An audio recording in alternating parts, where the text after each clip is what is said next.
LiberalViewer presents. So, living in the Trump presidency means living with a lot of craziness, and yesterday's press availability with Trump in front of his helicopter was no exception, with a lot of crazy moments, including Trump referring to himself as the chosen one while looking up to the heavens when talking about his trade war or not his trade war with China in this clip. This isn't my trade war.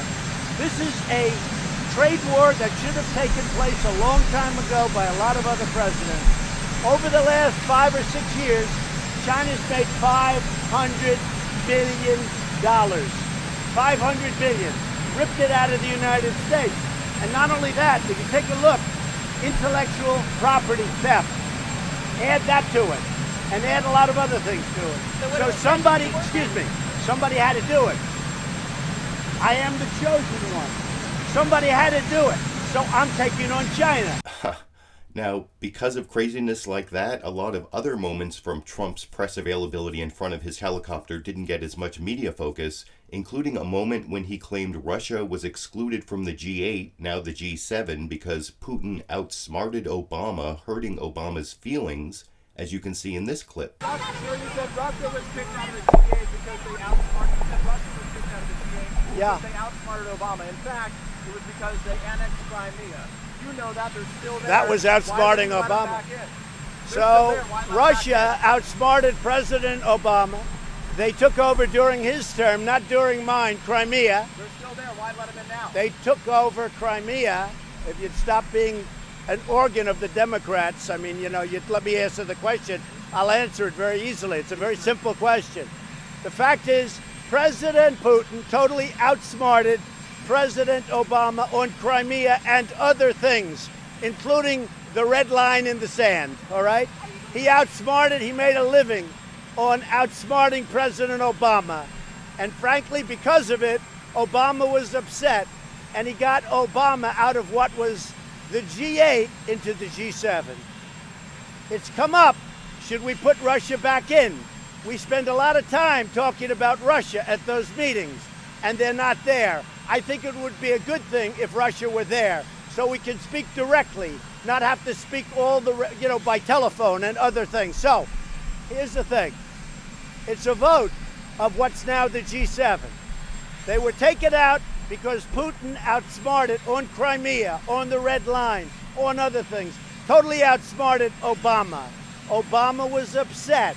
They took him out. I think Russia should be a part of it because we're looking for world peace and other things, trade and other things, and it would be a lot easier to have Russia in where they had always been.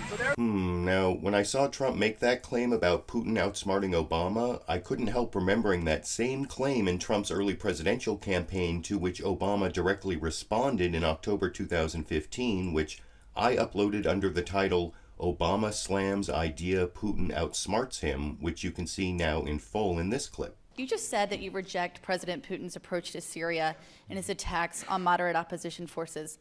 You said it was a recipe for disaster. But what are you willing to do to stop President Putin and protect moderate opposition fighters? Would you consider imposing sanctions against Russia? Would you go so far as to equip moderate rebels with anti-aircraft weapons to protect them from Russian air attacks? And how do you respond to critics who say Putin is outsmarting you, that he took a measure of you in Ukraine, and he felt he could get away with this? Yeah, I've heard it all before. Thank you. I've got to say, I'm always struck by the degree to which not just critics, but I think people buy this narrative. Let's think about this. So when I came into office 7.5 years ago,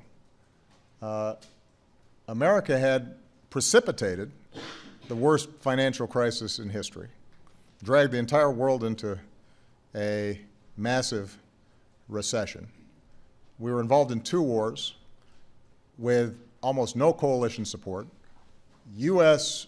World opinion about the United States was at a nadir. We were just barely above Russia at that time, and I think potentially slightly below China's.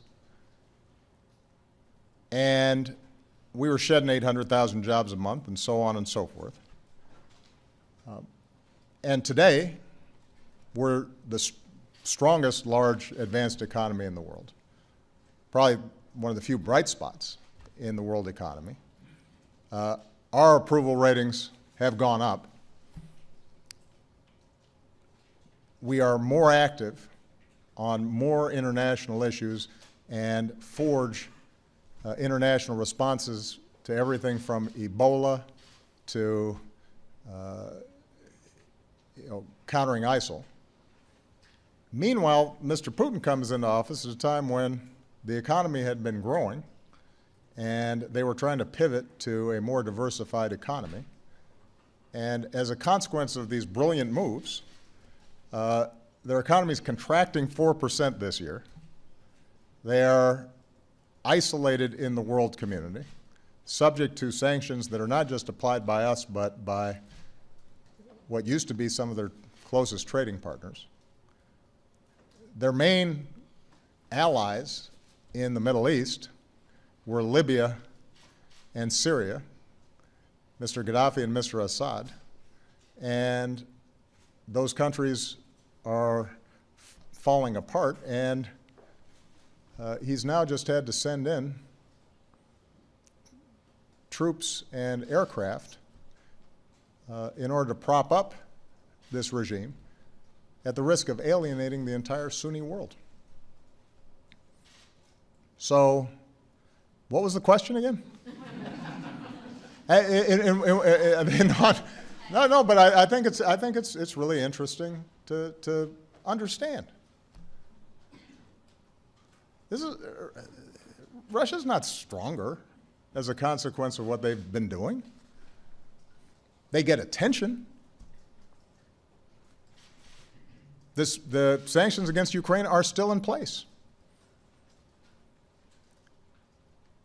And what I've consistently offered, from a position of strength, because the United States is not subject to sanctions, and we're not contracting 4% a year,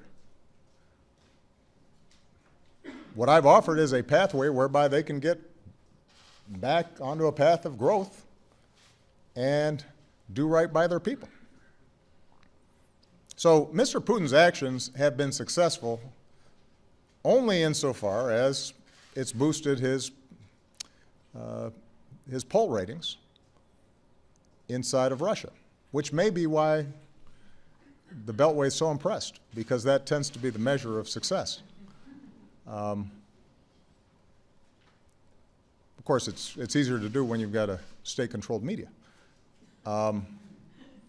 But this is not a smart strategic move on Russia's part.